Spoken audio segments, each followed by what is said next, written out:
U.S. and South Korean officials are in Washington, D.C. holding talks on cybersecurity cooperation. The talks follow on from South Korean President Yoon Suk-yeol's meeting with U.S. President Joe Biden in April. They're also a part of U.S. and South Korean efforts to work more closely together on security.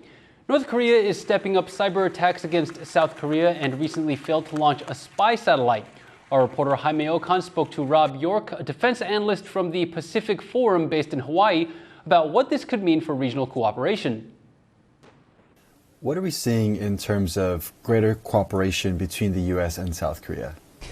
Yes, Yoon Suk-yeol has really been pushing for closer relations with the United States, and also I'd say really trying to make good on his campaign promise to turn South Korea into the global pivotal state, really lean into this idea of Korea as a middle power. Yoon seems to have a much more global outlook than his predecessor, who was more narrowly focused on resolution of inter-Korean security dilemmas.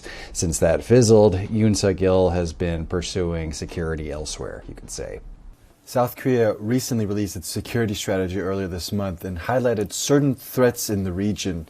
Are we going to see more of kind of a push and kind of leaning towards allies and partners to manage the security environment? Yes, I'd say so.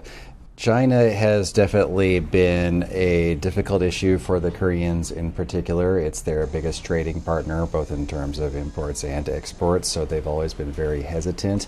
They also, for a very long time, wanted China to play a very constructive role on the Korean Peninsula and really encourage inter-Korean cooperation. And part of the reason why relations between Korea and China have deteriorated recently is because officials in Seoul have started to realize that China does not share their objectives for the Korean Peninsula, and it is not really interested in pursuing inter-Korean reconciliation.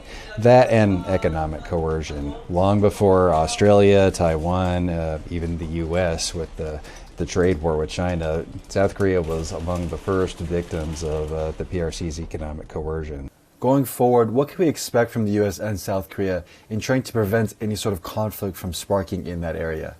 Well, South Korea and the United States are going to continue to really speak as one on this issue and really try to condemn these attacks and also seek to rally international opinion as best as they can against North Korea's provocative nuclear and missile behaviors, and also closely coordinate on how they are going to deter North Korea's recent emphasis on, I guess you could say, asymmetric attacks that are designed to evade missile defense in the region.